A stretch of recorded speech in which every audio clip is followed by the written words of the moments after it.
김호근 목사님의 책 은혜를 깃다의 한 부분을 여러분에게 소개해 드립니다.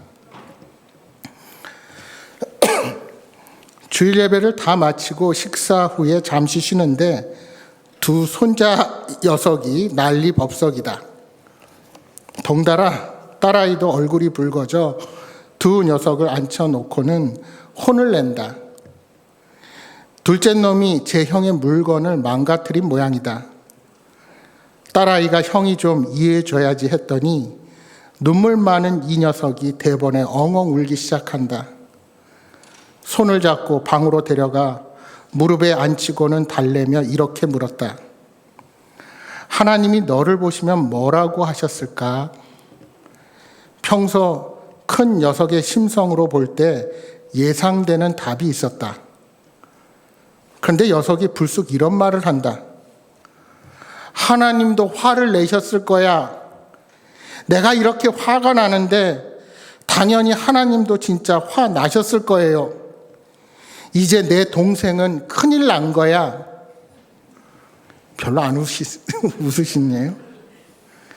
순간 웃음이 터져 나오려는 것을 참고 왜 그렇게 생각하는지 물었다. 그러자 아이가 이렇게 말했다. 하나님은 내 편이시잖아요. 그러니까 지금 내가 억울하고 화가 나니까 하나님도 화나셨지. 그 후 녀석이 동생과 화해하고 다시 신나게 뛰노는 모습을 보며 우리가 잃어버린 어린아이와 같은 믿음이 이런 것은 아닐까 생각했다. 하나님은 전적으로 내 편이라는 믿음. 우리는 살아가며 죄를 짓고 욕심을 품고 미움을 담으며 조금씩 하나님 앞에서 숨고 싶어진다. 에덴 동산의 그들처럼.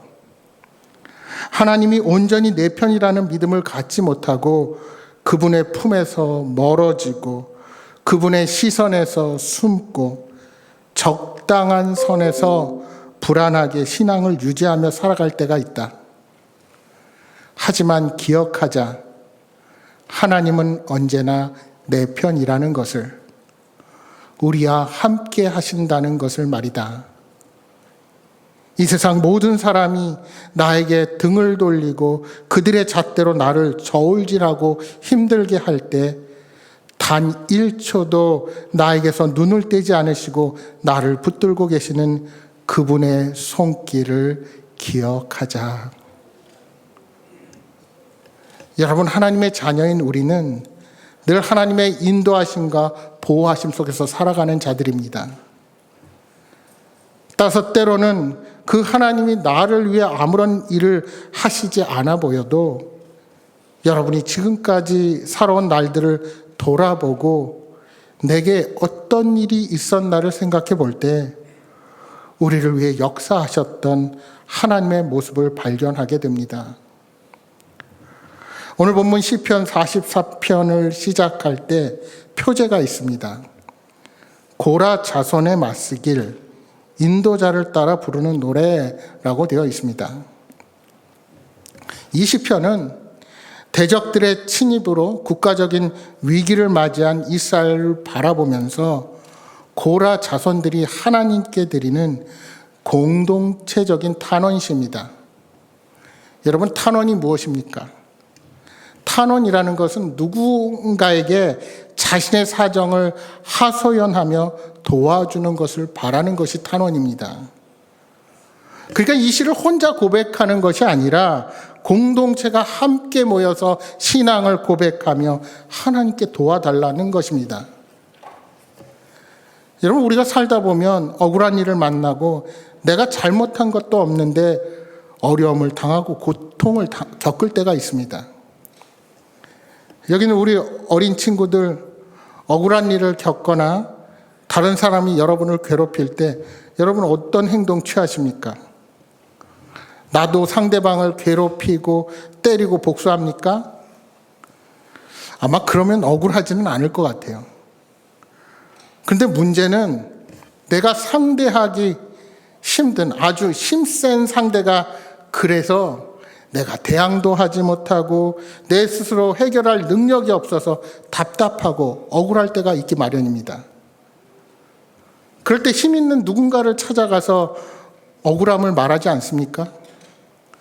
도와달라고, 힘센 네가 나의 억울함을 풀어달라고. 이처럼 오늘 우리가 읽은 시편 기자는 도저히 납득하지 못할 환난과 그 심한 고통 가운데서 하나님의 도우심을 간절히 호소하고 있습니다.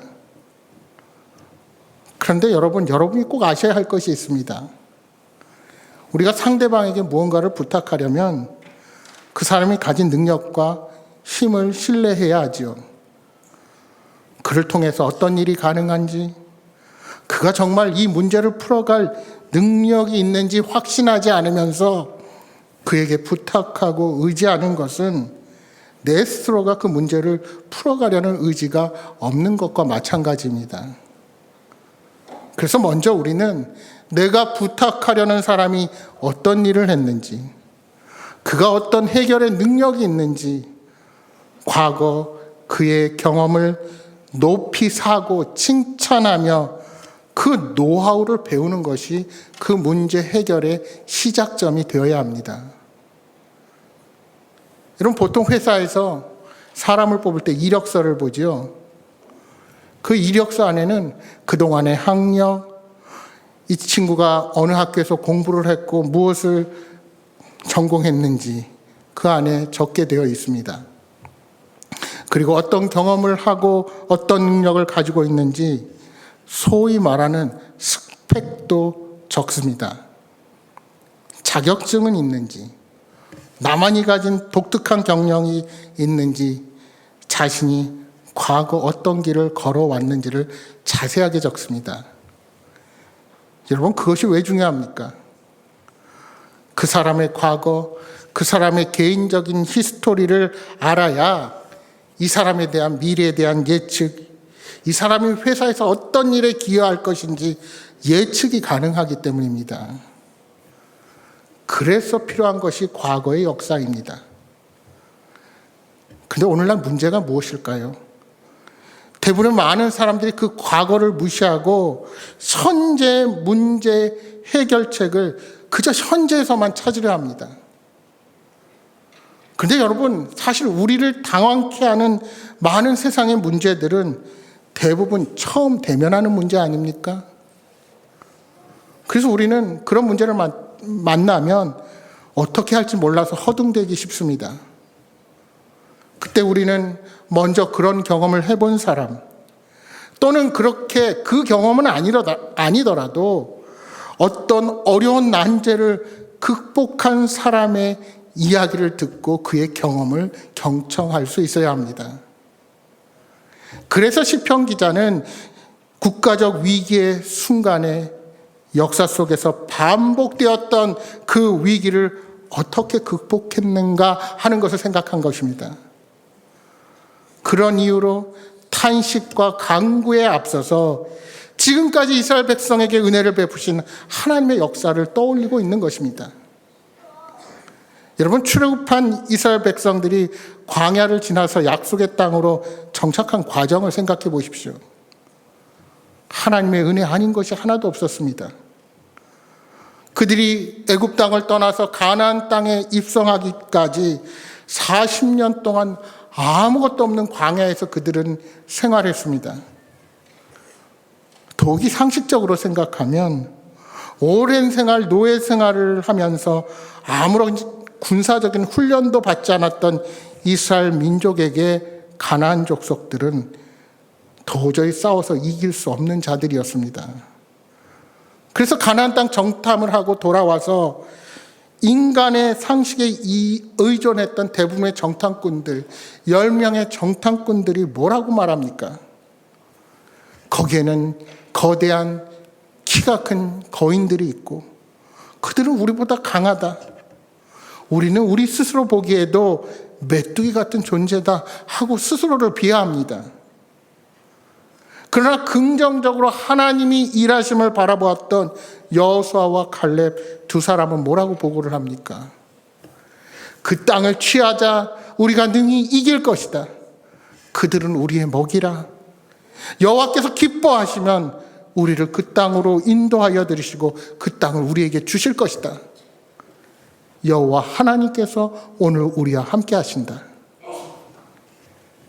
여러분, 하나님은 다수의 의견이 아닌 믿음으로 미래를 바라보았던 여호수아와 갈렙과 함께 하셔서 그들을 약속의 땅으로 인도해 주셨습니다. 여러분, 잊지 마십시오. 다수가 찬성한다고 그것이 반드시 진리는 아닙니다. 성경 말씀이 살아있는 하나님의 말씀이요 진리인 것은 언제나 다수의 의견을 따라서가 아니었습니다. 하나님께서 일하심을 믿고 용기 있게 진리를 택했기에 그들이 승리를 거둘 수가 있었던 것입니다. 본문 2절입니다. 주께서 주의 손으로 뭇 백성을 내쫓으시고 우리 조상들을 이 땅에 뿌리박게 하시며 주께서 다른 민족들은 고달프게 하시고 우리 조상들은 번성하게 하셨나이다. 그렇습니다. 그 땅에서 번성하게 된 것은 전적으로 하나님의 은혜였습니다. 여러분, 성도는 하나님의 은혜를 입은 사람입니다. 오늘 우리가 누리는 모든 것이 역시 하나님의 은혜가 아닙니까? 여러분은 어떤 삶의 상황과 어떠한 경우에 모든 어려움들을 극복하며 오늘까지 지내오셨습니까? 하나님의 은혜가 있기에 내가 하나님의 자녀가 되었습니다. 그렇게 오늘 우리가 이 자리에서 하나님을 예배할 수 있는 것이 아닙니까? 우리는 늘 그 은혜를 잊지 말아야 합니다. 아니, 그 은혜와 사랑을 고백하고 자랑하며 사는 자들이 되어야 합니다. 따라서 우리들도 이스라엘 백성들처럼 신앙을 전수하며 살아가야 합니다. 특별히 우리가 지난 금요일 3.1절 기념일을 지냈는데요. 1919년 3월 1일 운동 당시 우리 민족은 대략 2천만 명, 그중에 기독교인이 20만 명으로 국민의 1%밖에 되지 않았습니다. 그런데 그 중에서 3.1운동에 참가한 기독교인은 38%인 8만 명, 그리고 투옥된 기독교인만 2,190명, 투옥된 교역자는 115명이었습니다. 여러분 잘 아시는 대로 독립선언서 서명한 민족대표 33명 중에 16명이 기독교인이었습니다. 인구의 1%가 기독교인인데 3.1운동에 서명한 기독교인이 16명입니다. 그리고 참가한 기독교 학생 수도 6,072명입니다. 그 학생은 대학생들이 아니라 여러분과 같은 중고등학생들입니다. 오늘날보다 훨씬 숫자적으로도 적은 1%의 기독교인들이 거룩한 교회를 만들어 민족에게 희망을 주고자 힘써 노력했습니다. 이렇듯 3.1운동은 철저하게 예수 그리스도의 가르침에 따른 시민 저항 운동이었습니다. 당시에 기독교가 외세 종교라고 일부 비판을 받았지만 기독교가 추구하는 사회적 정의와 자유운동이 우리 민족의 희망이 되었고 모든 국민은 너나 할 것 없이 이 3.1운동에 적극적으로 가담했습니다. 예수 그리스도를 구주로 고백하는 우리 신앙의 선배들은 단순히 내 자신 개인의 영적 구원만을 위해서 살지 않았습니다. 주님의 십자가 희생 정신을 가지고 십자가 사랑을 몸소 실천하였기에 이 나라 이 민족이 독립을 하고 이렇게 선진국으로 성장하기까지 많은 기여를 했던 것입니다.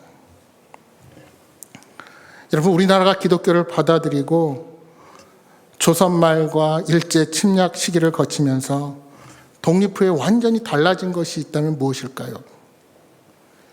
여러분, 기독교 정신에 의해서 이 땅의 법적인 남녀 차별이 해방과 함께 없어졌습니다.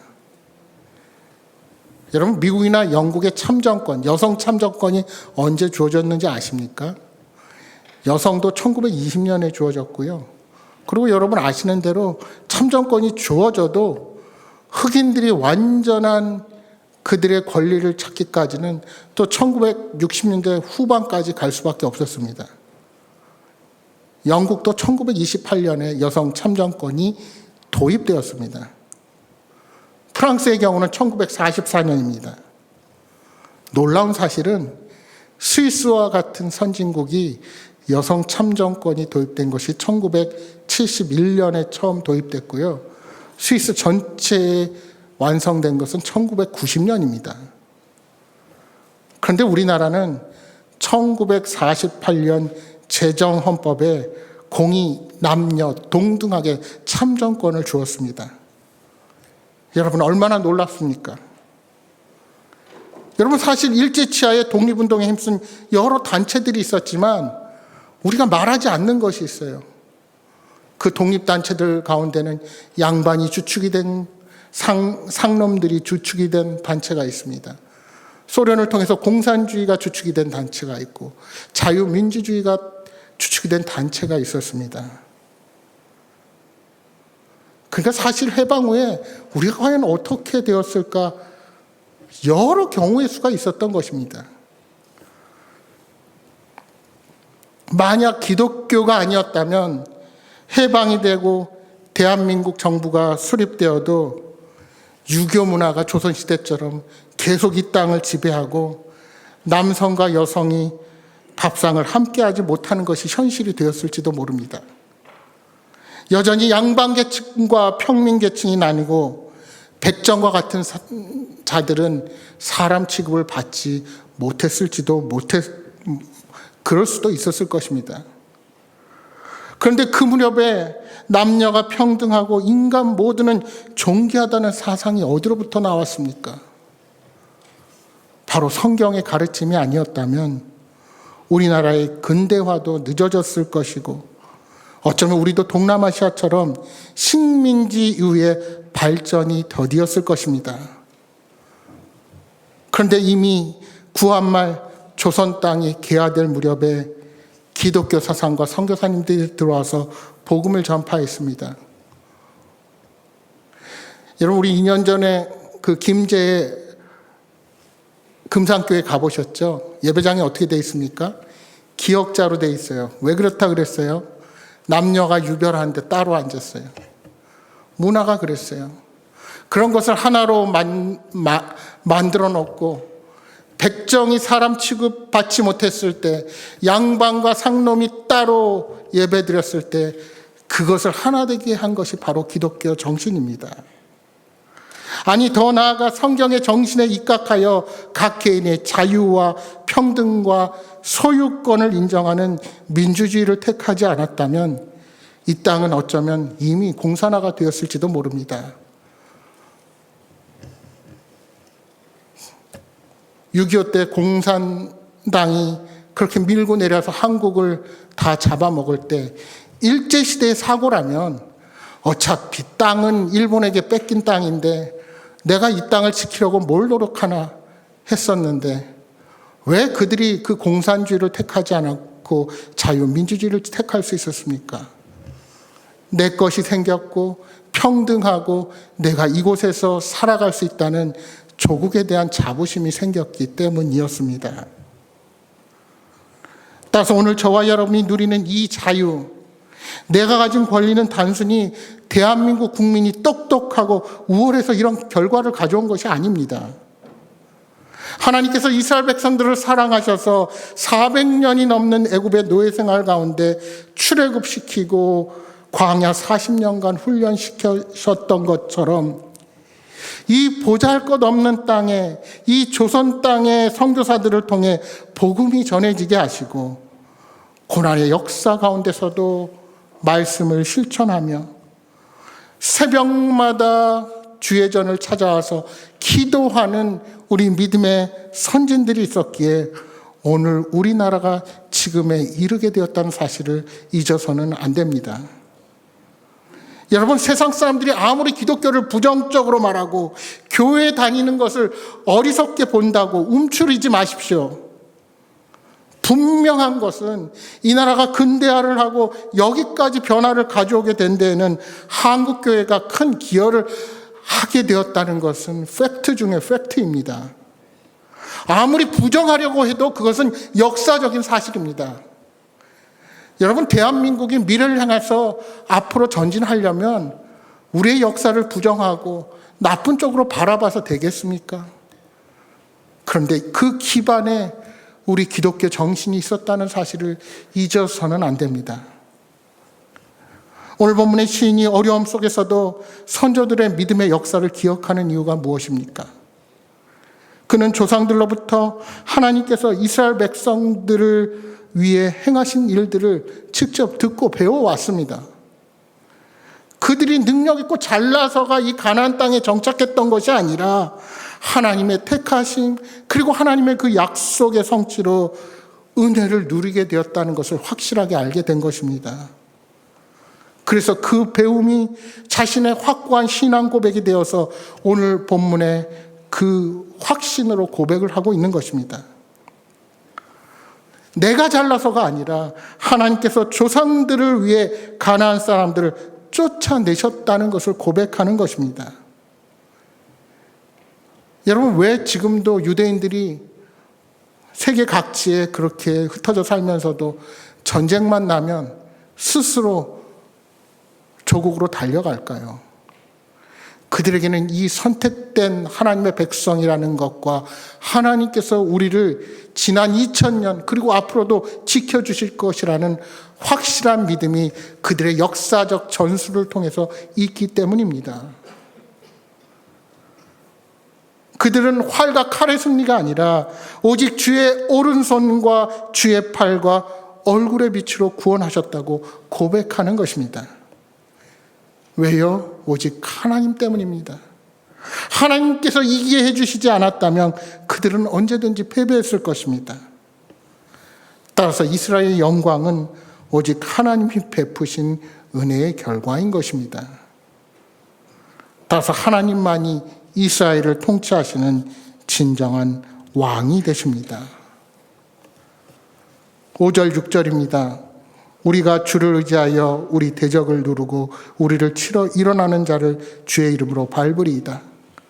나는 내 활을 의지하지 아니할 것이라 내 칼이 나를 구원하지 못하리이다. 그동안의 모든 역사를 인도하신 하나님, 그분이 함께 하시기에 승리할 수 있음을 고백하고 있는 것입니다.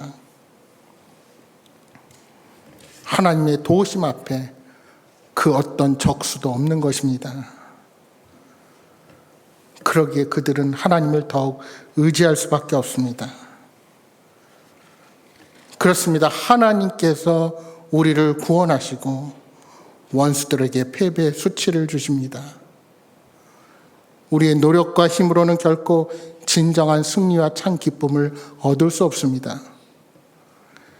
내가 자랑하는 돈과 세상의 권력과 지식이 결코 우리에게 구원을 가져다 줄 수 없습니다. 그러면 우리가 자랑할 것이 무엇입니까? 우리의 삶을 진정한 승리로 이끄시는 하나님만을 자랑하고 하나님만을 찬양하며 오직 그분께만 감사하는 것입니다. 위대하신 하나님은 종일토록 찬양해도 지나치지 않습니다. 여러분, 신앙은 전수가 잘 되어야 합니다. 세대는 계속될 것이고 신앙은 이어져야 합니다. 모세는 일찍이 후손들에게 평생의 하나님 경외하기를 가르치고 자녀들에게 말씀을 부지런히 가르치라고 명령했습니다. 이제 시편 기자도 그 조상들의 은혜를 고백하며 하나님을 자랑하라고 가르치고 있는 것입니다. 여러분, 우리가 예수 그리스도의 구속의 은혜만 생각하면 모든 것이 감사입니다. 값없이 자녀 삼아 주신 그 하나님의 은혜와 사랑을 그 어떤 것으로도 갚을 수 없습니다. 하나님은 영원토록 우리의 찬양을 받으시기에 합당하신 분이십니다.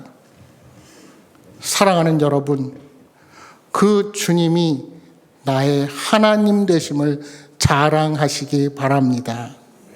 그 놀라우신 하나님의 은혜를 기억하며 믿음으로 살아가는 여러분 모두가 되시기를 주님의 이름으로 축복합니다.